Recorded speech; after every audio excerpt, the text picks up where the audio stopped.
Good morning, second grade. Welcome back. This is your last lesson of the week. This is Wit and Wisdom for Wednesday, May 13th. You guys have done an amazing job this week. We're talking all about opinion writing.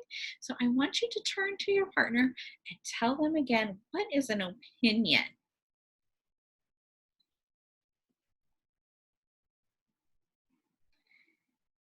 Wish I could hear what you were saying, but if you said something like opinion is when you say something that you think or feel about something, a topic, or a question, you would be correct. It's not necessarily a fact, it's how you think about it. And that might be different from your learning partner or your friends, but that's okay. We all have our own opinion about different subjects. So we are going to work today on writing an opinion statement of your own about the book Bone Button Borscht. So I can't wait to read what your opinion statements are, because I bet that lots of you will have different opinions about how the townspeople behaved in this story. So let's get right to work. I'm going to share my screen with you so you can see what we are going to be doing today. Here you go. What do you need for today? You need your paper or your notebook and a pencil. You need your Wit and Wisdom workbook. You need a learning partner, someone that you can help talk to about all of your great ideas and share your opinion with.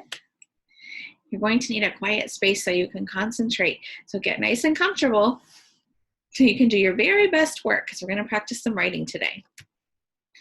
If you need to get any of these things, or you need to do a quick stretch before you get started, pause the video and come back when you're ready to work. What are our objectives? Remember, objectives are our goals for the day. So I want you to be able to form your own opinion statement using evidence. So it's not just what you think, but you're going to have to back up your opinion with some evidence from the story. But before you can do that, you need to find that evidence. So that's what we're going to work on first. All right. I want you to think about cooperation. Remember the other day we wrote down the definition for cooperation in your notebooks, or you used your workbooks to find cooperation. We said cooperation was the act of working together. So think about, how did the townspeople learn to cooperate in the story Bone Button Borscht? So in the beginning, they might not have been very good at cooperating, but by the end, what had they learned about cooperation? Share your ideas with your learning partner. Once you've thought about cooperation, we're going to work a little bit more on, move myself down here to the corner. We're going to work on writing an opinion statement. So this is something new for us. We haven't done opinion writing yet this year. So in your notebook, I want you to draw this little chart over here. So you'll make a T-chart like we do when we do a Notice and Wonder, except for on one side you're going to have townspeople, and one side you're going to have beggar. Make sure that you use a large enough piece of paper so you have enough room to write some really good examples for it. So how do we get to start writing our opinion? You're going to look through the story and find some evidence. We're going to do that together, and then you're going to form your opinion statement using that evidence. So we're going to look back through the book and find some examples, and then decide your opinion about a specific question. So what is that question going to be? Let's see. Here we go. Form opinion statements. In this lesson, we're going to answer this question: why is it important to look at evidence before you form an opinion? Please take a minute to think about why that would be. Maybe you said so that you can figure out what you think or how you feel. Maybe you said to help you write an opinion statement. Or maybe you said that evidence helps you form and make decisions. In this set of lessons, we're going to be collecting evidence about this question: who benefits most from making the soup in Bone Button Borscht? Is it the beggar or is it the townspeople? On your piece of paper, I want you to make a chart And on one side, I want you to have the beggar, and on the other side, have the townspeople. At the top, you might want to put the question down, who benefits the most? Please pause the video as you make your chart. Now that you have your chart created, let's see what evidence we could collect. I want you to pick either the beggar or the townspeople, and you're going to listen for how that character benefits from making the soup. Take a moment to think about which one you're going to listen for. Are you going to choose the beggar, or are you going to choose the townspeople? Do you have it? Okay. As you listen, you're going to pause the video when you hear or see ways that your character, either the beggar or the townspeople, benefit from making the soup. You'll jot the notes down on your chart. These notes can be words, phrases, or pictures. Here we go. So Leah, her family, Mendel, and the Shamas marched down the street. They banged on doors. They begged and they borrowed cups and bowls, a ladle, a knife, and a huge pot of soup. A huge soup pot.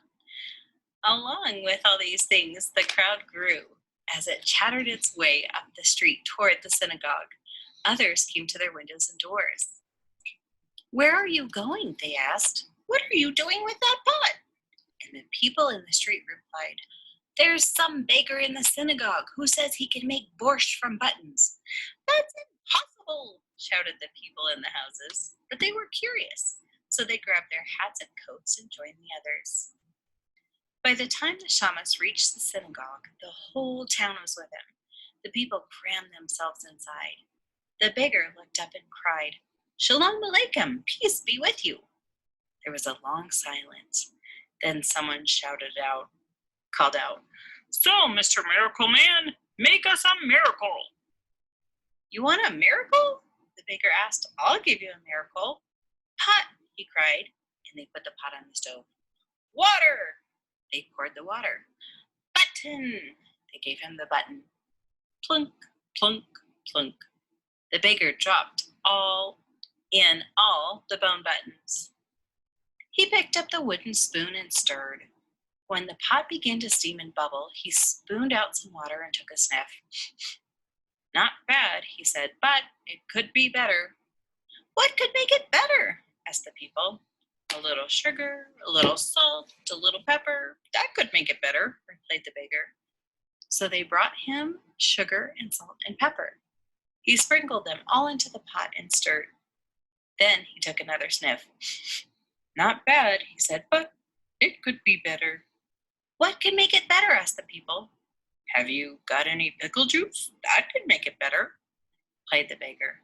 So they brought him pickle juice, and he poured it into the pot. The beggar stirred, and then he stopped. He looked at the people, he looked at the pot, he looked at the people again. Then he shook his head. "You've got problems, Mr. Beggar?" asked the Shamas. The beggar frowned. "Wait," said the Shamas. He ran to the cupboard and brought back a bulb of garlic. "Would this help, Mr. Beggar?" he asked. "Why not?" laughed the beggar.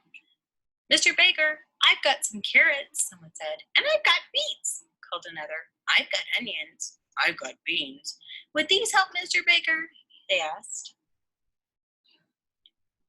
"They wouldn't hurt," laughed the beggar.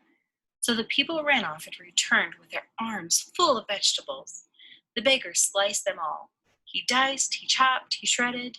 Then he dumped them into the bubbling pot, and he stirred that borscht round and round. "Do you know what we have here?" asked the beggar. "We have a beautiful borscht. That's what we have. A very tasty borscht." Now, some people say a little bit of cabbage really brings out the flavor, but I say keep it simple. Who needs cabbage for borscht? At the back of the synagogue, a woman waved her arms. "Mr. Beggar, you want cabbage? I've got cabbage, Mr. Beggar." Before he could reply, the woman was gone. She returned with a sack full of cabbages and handed it to the beggar. He looked at the cabbages, he looked at the people. Then he shrugged his shoulders and began to chop. He chopped until every last cabbage had been added to the borscht. The people watched the steam rise from the pot. They listened to the bubbling borscht. They smelled the rich, sweet, and sour aroma as it filled the synagogue. Bellies rumbled, mouths watered, and everyone pressed in closer when the beggar finally ladled some borscht into a cup. It was deep red and thick with vegetables. He blew on it, he blessed it, then he dipped in his spoon and he tasted it. So, Mr. Baker, how does it taste? The baker smiled. Not bad. Who wants to try some? Everyone in the room rushed forward. They snatched cups. They grabbed bowls. Borscht, borscht, borscht, they chanted. The baker patiently ladled steaming hot borscht into every bowl and cup. Soon everyone was sipping and slurping borscht. Then the people raised their arms, they rolled their eyes toward heaven, and they cried out, "Delicious! Perfectly delicious! This is the best borscht we've ever tasted! The little beggar did it! He made borscht out of buttons! It's a miracle!" Then, like magic, bread appeared and boiled potatoes and roast chicken and wine. The people ate and they laughed. They laughed and they ate. Then they brought out accordions and violins, and they sang and they danced for hour after delightful hour. And when the last slurp of borscht was slurped, and the last dance danced, and the last song sung, the shamus invited the beggar to spend the night at his house. The next night, another family took him in, and then another, and then another.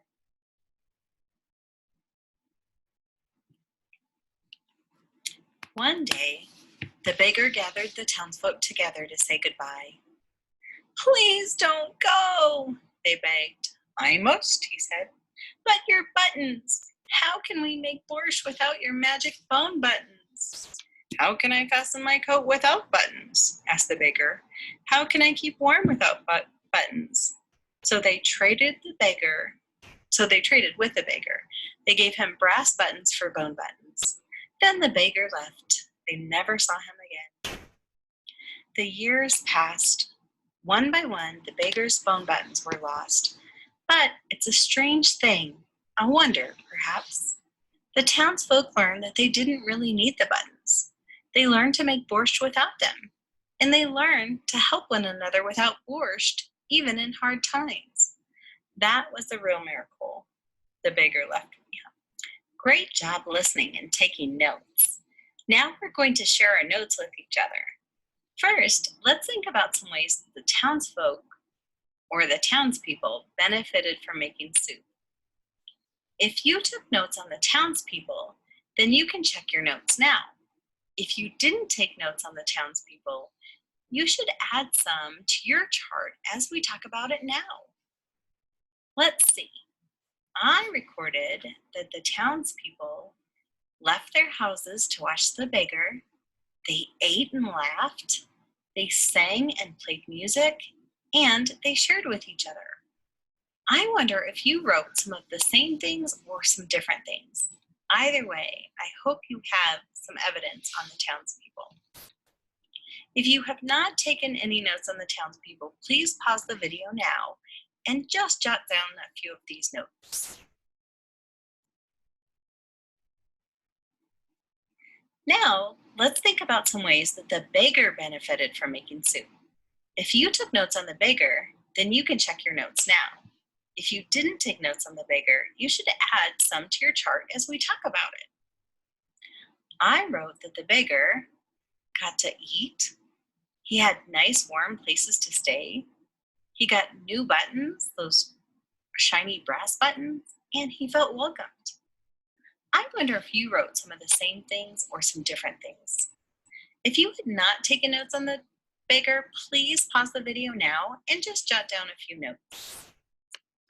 Scholars, if you haven't taken these notes down, I would suggest that you make sure that you at least have a couple of bullet points for each of the groups, for the townspeople and for the beggar. You're going to need this when you do your evidence. Remember our Oreo cookie, remember we said I, art, Oreo to help us remember the order of our opinion paragraph. So when you come for your reasons that you think a certain way, you're going to need this information. So make sure you have this notes. It'll make it a lot easier when you go to write your paragraph to go back and find why your opinion is what it is. Okay, so do a little bit of work now and it will save you time later.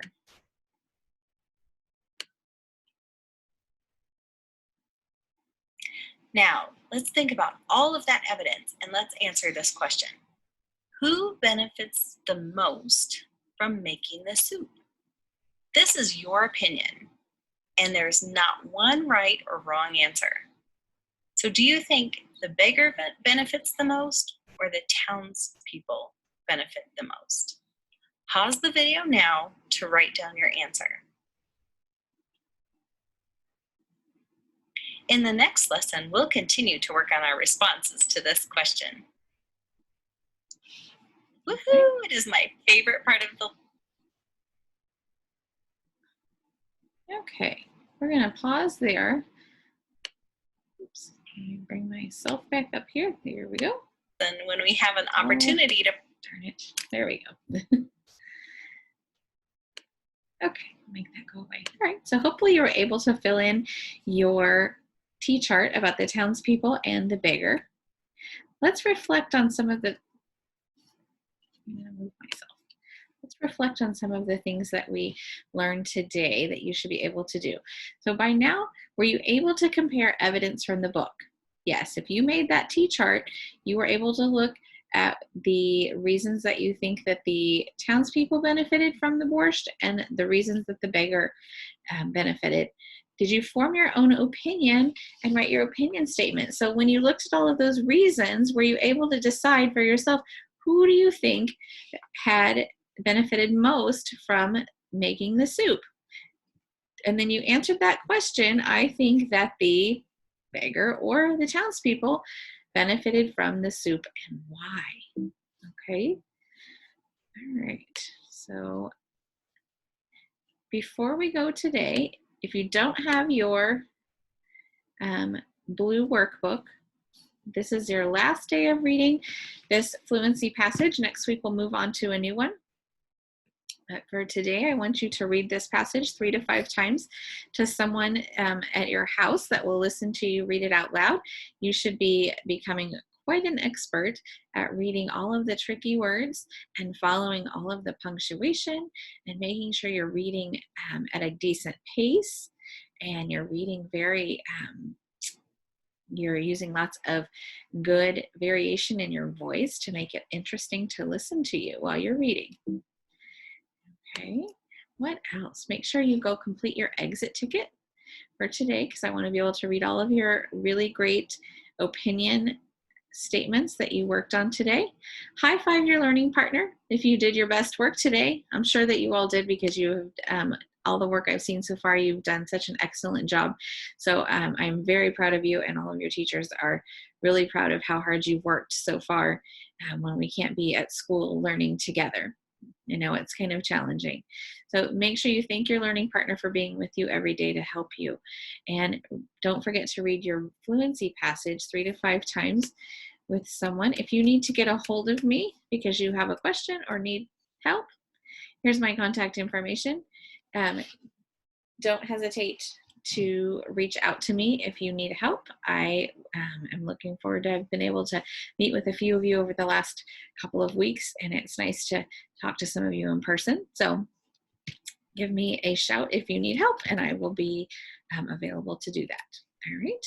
You have a lovely rest of your day, and I will talk to you soon.